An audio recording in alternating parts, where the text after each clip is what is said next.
नमस्कार विद्यार्थी मित्रांनो, आज आपण म्हणजे इयत्ता 12वीमधील येणाऱ्या परीक्षेचे राज्यशास्त्राचे प्रश्न कसे सोडवले पाहिजेत आणि याचं एकंदरीत स्वरूप कसं असणार आहे तो व्हिडिओ बघणार आहोत।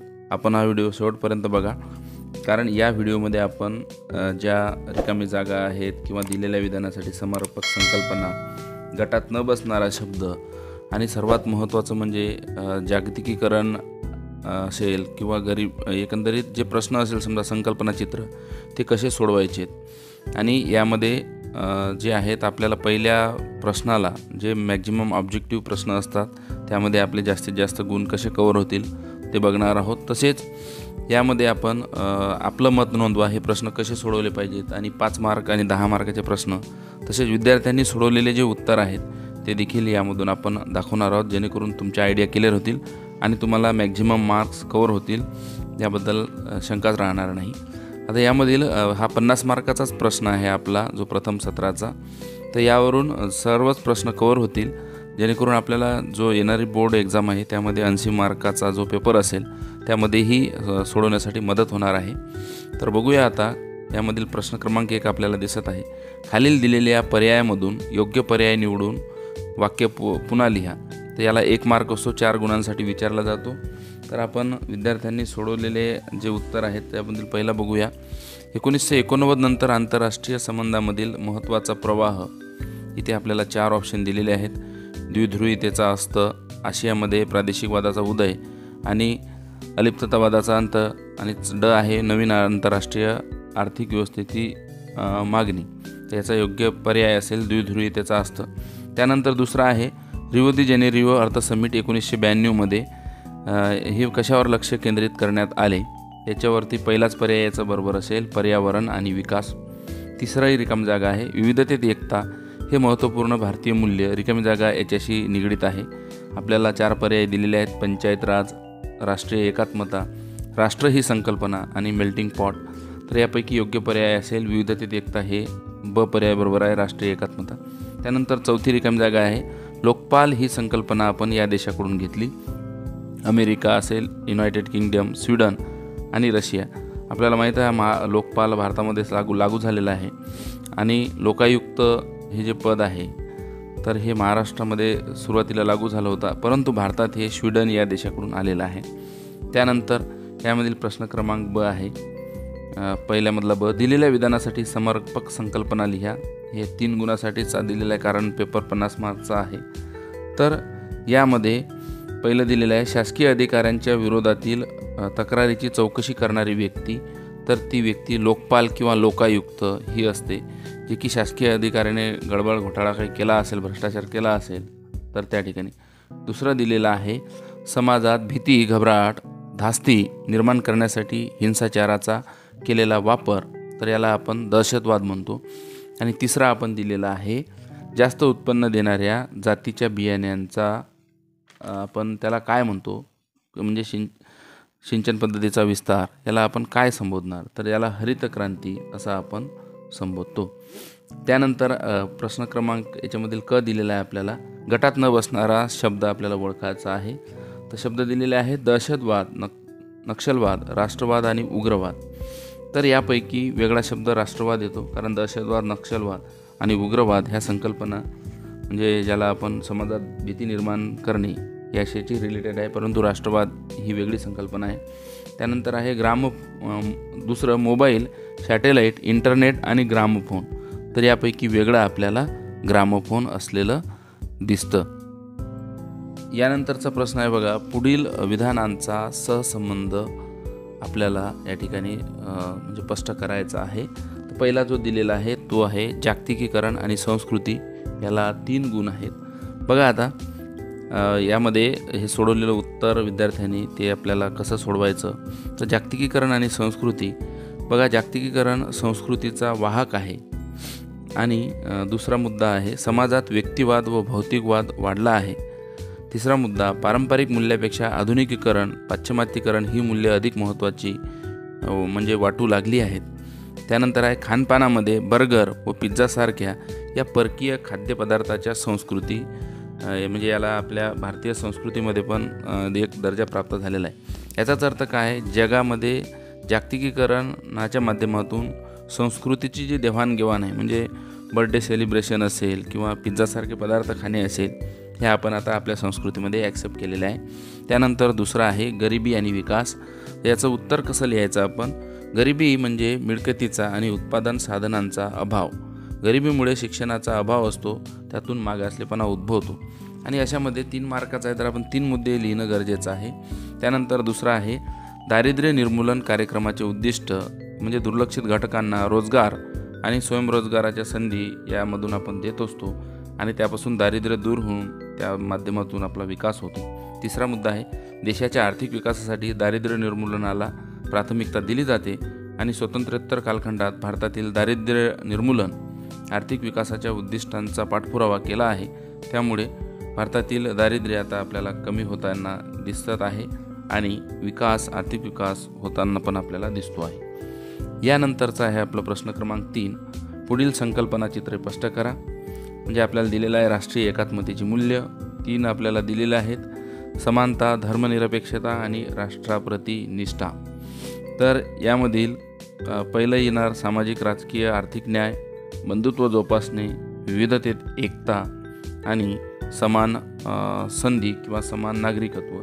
ह्या ज्या गोष्टी आहेत तर ह्या आपल्या राष्ट्रीय एकात्मतेसाठी येतात. त्यानंतर प्रश्न क्रमांक 3 आहे पुढील विधाने आपल्याला चूक आहेत की बरोबर आहे ते साकारण स्पष्ट करा. यामध्ये बहुतांश विद्यार्थ्यांचा एक गैरसमज असतो की चूक बरोबर लिहिण्यानेच आपल्याला मार्क मिळणार, परंतु तसं होत नसतं.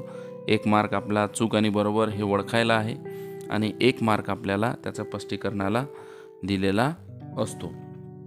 तर यामधील चूक आणि बरोबर हे ओळखण्यासाठी आपल्याला बघा, यामधील पहिला आपण प्रश्न बघू की समाज परिवर्तनासाठी लोकशाही आवश्यक आहे. तर हे वरील विधान बरोबर आहे, कारण समाज परिवर्तन करायचं असेल तर लोकशाहीनुसारच त्याचं कारण आपल्याला द्यावं लागेल की लोकशाहीमध्ये सर्वांना समान संधी, समान अधिकार दिले जातात, ज्यावरून आपला म्हणजे लोकशाही बळकट होते व लोकशाहीमध्ये समाज परिवर्तनासाठी ती महत्त्वाची असलेली दिसते. त्यानंतर आहे दुसरं, नियोजन आयोगाची निर्मिती ही कृषी विकासाला चालना म्हणजे प्रोत्साहन देण्यासाठी झालेली आहे. तर हे वरील विधान चूक आहे, कारण लोकांचे राहणीमान उंचावणे आणि देशाला आर्थिक विकास साधणे या उद्देशाने मार्च 1950 नियोजन आयोगाची निर्मिती करण्यात आली. यानंतरच आहे सुशासनासाठी, म्हणजे जागतिकीकरणाने बाजारपेठीय अर्थव्यवस्था ही संकल्पना आणली. तर हे विधान चूक आहे, कारण जागतिकीकरणाच्या अगोदरच आपल्याला बाजारपेठीय अर्थव्यवस्था ही अस्तित्वात असलेली दिसते. त्यानंतर आहे सुशासनामध्ये नैसर्गिक संसाधनाचा कुशलतेने वापर केला जातो. तर वरील विधान बरोबर आहे, कारण सुशासनामध्ये समाविष्ट परिणामकारकता आणि कार्यक्षमता या तत्वात ही कृती समाविष्ट आहे. पण यानंतर बघू आपण आपले मत नोंदवा, जो 25 ते 30 शब्दात आपल्याला लिहायचा आहे. कोणतेही आपल्याला 2 सोडवायचे आहेत आणि यामध्ये आपल्याला स्वमत लिहायचं आहे. आणि पहिला प्रश्न, यामध्ये 3 प्रश्न आपण विचारलेला आहे, आपल्याला 2 सोडवायचे असणार. तर पहिला आहे ई प्रशासनाने प्रशासनाला जनतेच्या जवळ आणले आहे. राष्ट्राच्या प्रगतीसाठी शांतता व स्थैर्य यांची गरज आहे आणि पर्यावरण संरक्षण ही काळाची गरज आहे. या 3 पैकी जे 2 आपल्याला योग्य वाटेल तेच आपल्याला प्रश्न या ठिकाणी सोडवायचे आहेत. आता बघा याचं उत्तर कसं लिहायचं. ई प्रशासनाने प्रशासनाला जनतेच्या जवळ आणलेले आहे, या विधानाशी मी सहमत आहे, कारण ई प्रशासनामुळे शासकीय प्रक्रिया ही जलद झालेली आहे आणि कामं आपले जलद होत आहेत आणि कुठल्याही ते चुकीविना होत आहेत. त्यानंतर दुसरं आहे ई प्रशासनाच्या आधी तक्रारीचे निवारण व्हावे यासाठी नागरिकांना तालुक्याच्या किंवा जिल्ह्याच्या ठिकाणी जावे लागे आणि त्यामध्ये वेळ आणि पैसा याचाही खर्च होत असे. परंतु ई प्रशासनामुळे स्वस्त स्वरूपात माहिती मागितली जात आहे आणि असलेल्या ठिकाणाहून ती माहिती आपल्याला मागता येते. त्यानंतर चौथा मुद्दा येईल, शासकीय अधिकाऱ्यांना जनतेच्या तक्रारी विनाविलंबची दखल घ्यावी लागते आणि विविध निर्णय घ्यावे लागतात, म्हणून ई प्रशासनाने जनतेला जवळ आणलेले आहे. त्यानंतर दुसरं आहे राष्ट्राच्या प्रगतीसाठी शांतता व स्थैर्याची गरज असते. हे अगदी बरोबर आहे, कारण राष्ट्राची प्रगती जर व्हायची असेल तर ती शांततेमधूनच होणार आणि एकंदरीत आपण पाहतो की जसं आता अफगाणिस्तानमधली परिस्थिती आहे, तर तसं असेल तर शांतता नांदणार नाही. कारण राष्ट्राच्या प्रगतीसाठी शांतता आणि स्थैर्य असेल तर कुठल्याही विकासात्मक बाजू किंवा विकासात्मक कार्य ही आपल्याला जलद गतीने होताना दिसतात. तसेच जे अडथळे आहेत ते अडथळे येणार नाहीत आणि प्रशासनाला व शासनाला काम करत असताना देखील योग्य ते दिशेने शासन काम करू शकेल. अशा पद्धतीनं हा प्रश्न आपल्याला लिहायचा आहे. त्यानंतर आहे पर्यावरण आणि विकास. ह्या गोष्टी यामध्ये आपल्याला पर्यावरण करणे म्हणजे संरक्षण करणे ही काळाची गरजच झालेली आहे आणि त्या दृष्टीनं पर्यावरणाचं संरक्षण आपण करायला पाहिजे. कारण त्यासाठी पर्यावरणाची हानी आपण रोखू शकतो आणि उपलब्ध ऊर्जेची साधने आपल्याकडे मर्यादित आहेत. त्यांचा बेसुमार वापर केला तर ते संपुष्टात येतील. म्हणून ऊर्जेचा पर्यायी स्रोत विकसित करणे गरजेचे आहे. पर्यावरण संवर्धन जर झालं तर आजच्या पिढीस जीवनामध्ये गरजा पूर्ण करून पुढील पिढीच्या गरजा त्या टिकू शकतील आणि पर्यावरण संरक्षणामुळे जीवितहानी ही म्हणजे उद्भवू शकणार नाही व याच्याकडे दुर्लक्ष झाल्यात आपल्याला प्रदूषणाला सामोरे जावं लागेल. अशा पद्धतीनं हे प्रश्न आपण सोडवायचे आहेत. यानंतरचा प्रश्न बघूया 5वा. प्रश्न क्रमांक 5वा बघूया, जो की आपल्याला 80 ते 100 शब्दामध्ये याचं उत्तर लिहायचं आहे. कोणतेही 2 प्रश्न सोडवायचे असतात. 10 गुणांसाठी हा प्रश्न असतो. आता यामधील पहिला आहे, जागतिकीकरणाच्या नकारात्मक व सकारात्मक बाजू आपल्याला स्पष्ट करायच्या आहेत. तर दोन्ही बाजू आपल्याला लिहावे लागतील. तर जागतिकीकरणाच्या सकारात्मक बाजू लिहित असताना किमान 4 मुद्दे आणि नकारात्मक बाजूचे किमान 3-4 मुद्दे आपल्याला लिहिणं गरजेचं आहे. सकारात्मक बाजू आपण बघूया की आपल्यामधला पहिला मुद्दा, तरुणांसाठी आपल्या देशात आणि परदेशात नोकरी आणि व्यवसायाच्या नवीन संधी जागतिकीकरणाने उपलब्ध होत असतात. दुसरा आहे, नोकरीमुळे बेरोजगारी कमी झाली व तरुणांच्या हाताला रोजगार मिळतो. तसंच खाजगी क्षेत्रात अधिक रोजगार निर्मिती होत आहे. आणि चौथा आहे, आपण अधिक कार्यक्षम पद्धतीने जगाशी जोडले आहे आणि जगाचा याच्यावर काय परिणाम होईल याची जाणीव आपल्याला झालेली आहे आणि जागतिक बाजारपेठही आपल्याला या माध्यमातून कळते व आर्थिक दृष्ट्या आपण सक्षम होतो. तसेच नकारात्मक बाजू, राज्याला कल्याणकारी योजना स्थापित होण्याची शक्यता आहे, म्हणजे त्या स्थगित होऊ शकतात. कल्याणकारी योजना राबवत असताना ह्या बाबी आपण पाहतो की त्यावरती परिणाम होतो. त्यानंतर स्थानिक उद्योगधंदे, विशेषतः लहान उद्योगधंदे आणि या जागतिक स्पर्धेमध्ये टिकू शकणार नाहीत. त्यानंतर आहे, शेतीच्या क्षेत्रात देखील लहान शेतकरी आणि किरकोळ जे शेतकरी आहेत, ज्याला छोट्या तसेच किरकोळ म्हणजे ज्याला आपण अल्पभूधारक म्हणतो, तर त्यांचं नुकसान होईल. आणि या छोट्या मोठ्या लघु क्षेत्रात काम करणाऱ्या ज्या कंपन्या आहेत त्यांचं देखील नुकसान आपल्याला या ठिकाणी होताना दिसेल. यानंतर आहे, महिला सक्षमीकरण म्हणजे काय ते सांगून त्यासाठी करण्यात आलेली उपाययोजना लिहा. हा एक 5 मार्काचा प्रश्न आहे. यानंतरचा प्रश्न आहे आपला, महिला सक्षमीकरण म्हणजे काय ते सांगून त्यासाठी करण्यात आलेली उपाययोजना सांगा. तर बघा, हा प्रश्न लिहित असताना महिला सक्षमीकरण म्हणजे काय, थोडक्यात सक्षमीकरण म्हणजे काय की ती आर्थिकदृष्ट्या, राजकीयदृष्ट्या तसेच महिलांच्या प्रगतीमध्ये ज्या अडसर बाबी येतात त्या न येता महिला सक्षम व्हायला हवी. तिचं कौटुंबिक दर्जा हा महिलांचा टिकून राहिला पाहिजे. व आज आपण पाहतो की महिलां सक्षमीकरण म्हणजे काय हे आपल्याला स्पष्ट करून त्यासाठी करण्यात आलेली उपाययोजना म्हणजे शासकीय स्तरावरून महिला सक्षमीकरणासाठी आपल्याला माहीत आहे की महिलाच्या संदर्भात त्यांचा विकास करण्यासाठी शिक्षण असेल, त्यानंतर त्यांचं राजकीय आरक्षण असेल. आपण पाहतो की ग्रामपंचायतमध्ये आज 73वी आणि 74वी घटनादुरुस्ती करून महिलांना सक्षम करण्यासाठी त्यांना राजकीय प्रतिनिधित्व दिलं. परंतु काही ठिकाणी आपल्याला असं लक्षात येतं की संसदेमध्ये महिलांना आजही आरक्षण नाही आहे. तर अशा पद्धतीनं असे प्रश्न आपण सोडवले पाहिजेत आणि त्यामध्ये मुद्देसूद आपण किमान 4-4 मुद्दे या अशा प्रश्नामध्ये लिहिणं गरजेचं आहे, जेणेकरून आपल्याला योग्य मार्क पडेल. यानंतर आहे, जम्मू काश्मीरमधील सीमापार दहशतवाद स्पष्ट करा. हाही प्रश्न आपल्याला सोडवत असताना दहशतवाद म्हणजे काय, जम्मू काश्मीरच्या सीमापार दहशतवाद हा एकंदरीत कसा तो फोफावला, अमातुल्ला खान यांनी दहशतवादी संघटना कशी निर्माण केली आणि 1965मध्ये पाकव्याप्त काश्मीरमध्ये प्लेबॅस्टिक फ्रंट ही संघटना त्यांनी निर्माण केली आणि 1977 नंतर त्या दहशतवादी संघटनेस त्यांनी नामांतर केलं आणि ही दहशतवादी संघटना आझादीसाठी हिंसाचाराचा अवलंब करते.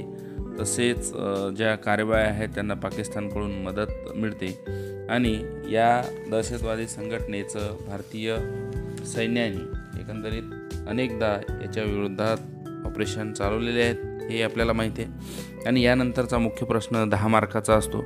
आपल्याला खालीच मुद्दे दिलेले असतात, तर यामधील भारतातील महिलांची स्थिती ही आर्थिक असमानता, तस्करी आणि शोषण, साक्षरतेचं प्रमाण आणि राजकीय प्रतिनिधित्व असं दिलेलं आहे। थोडी आपण या ठिकाणी प्रस्तावना करायची आणि यामध्ये मग आर्थिक असमानता असेल म्हणजे स्त्री पुरुष आपण पाहतो की त्यामध्ये महिलांना सक्षम करण्यासाठी आर्थिक समानता असणं गरजेचं आहे।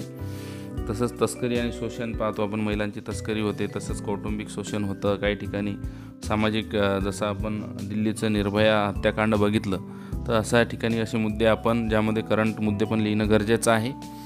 त्यानंतर साक्षरतेचं प्रमाण आहे, आपल्याला माहीत आहे पुरुषांच्या तुलनेत महिला साक्षरतेचं प्रमाण कमी आहे। तसेच जे विदेशामध्ये उच्च शिक्षणाचं महिलांचं प्रमाण असतं तेही आपल्या भारतामध्ये आपल्याला कमी असलेलं दिसतं। असे मुद्दे या ठिकाणी आपण लिहिले पाहिजे। राजस्थानमध्ये पाहतो आपण स्त्रियांचं शिक्षणाचं प्रमाण कमी आहे, महाराष्ट्रामध्ये पण कमी आहे। आणि राजकीय प्रतिनिधित्व म्हणजे राजकीय प्रतिनिधित्व आज आपण पाहतो की संसदेमध्ये महिलांचं प्रतिनिधित्वाचं प्रमाण फार अत्यल्प आहे।